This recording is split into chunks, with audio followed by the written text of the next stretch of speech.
Portugal é o segundo país da Europa com a maior taxa de depressão. Estima-se que 1/3 das pessoas com perturbações mentais graves não esteja tratada. Os Estados Unidos é o único país a seguir a França, o primeiro da Europa, e a Portugal, o segundo, na taxa de depressão e de perturbações mentais. Mas, claro que quer França e, em especial, os Estados Unidos têm muito mais população que Portugal. Tenho uma pré-conversa com o meu próximo convidado, é o Dr. António Sampaio, psiquiatra. Muito bom dia, Dr. Bom dia. Como é que se explica esta elevadíssima taxa de depressão em Portugal?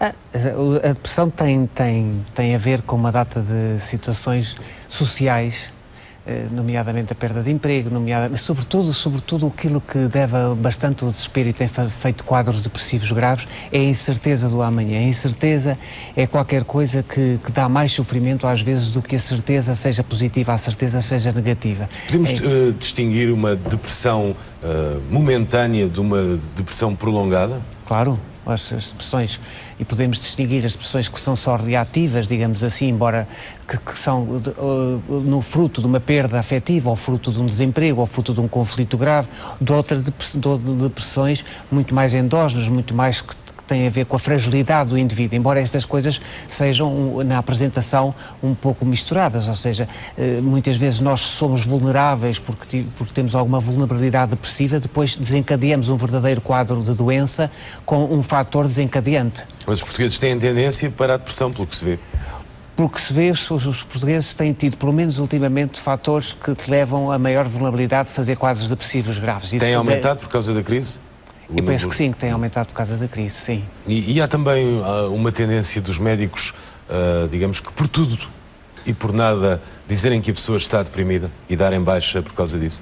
A verdade é que a depressão implica depois uma disfunção, porque a depressão diminui as capacidades cognitivas, de raciocínio, de disposição, lentifica o pensamento, lentifica o próprio corpo. Portanto, há um quadro que, de facto, deixou de ser funcional, ou seja, a pessoa deixa de conseguir funcionar. E não é às vezes por tão pouco tempo assim. Portanto, há um grande absentismo por causa da... E há um enorme absentismo, porque, repare, a depressão também vem, há um quadro clínico muito próprio das chamadas sociedades ocidentais. A depressão também vem depois dos síndromes de burnout, depois dos síndromes de esgotamento, que são hoje muito frequentes, porque de facto exige horas de trabalho.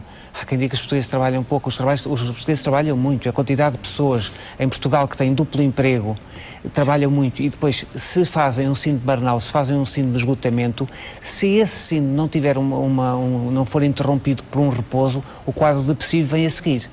E, portanto, de facto, quando os médicos intervêm, certamente que tentam providenciar para que essa pessoa não vá depois desenvolver um quadro depressivo. E, portanto, aí, não só na medicação, mas também Do tratamento das depressões, já aqui falámos de resto muitas vezes, mas é possível prevenir, fazer prevenção para evitar que as depressões aconteçam?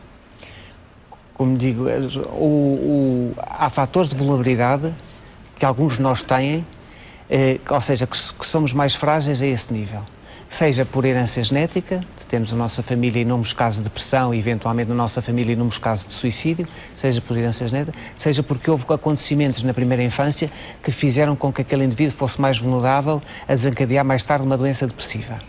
Agora, a real prevenção da depressão é que nós consigamos na vida estar de uma forma que nos sintamos realizados. Ou seja, a verdadeira depressão é feita com o encaminhamento de cada um de nós para aquilo que é feito, para aquilo em que sentimos o nosso perfil encaixar-se. Se isto fosse respeitado, e não é, porque as pessoas vão muito para aquilo que está a dar ou não está a dar, se fosse respeitada esta realização, a depressão era mais prevenida. Dr. António Sampaio, muito obrigado pelas explicações, por ter estado aqui connosco no Bom Dia Portugal.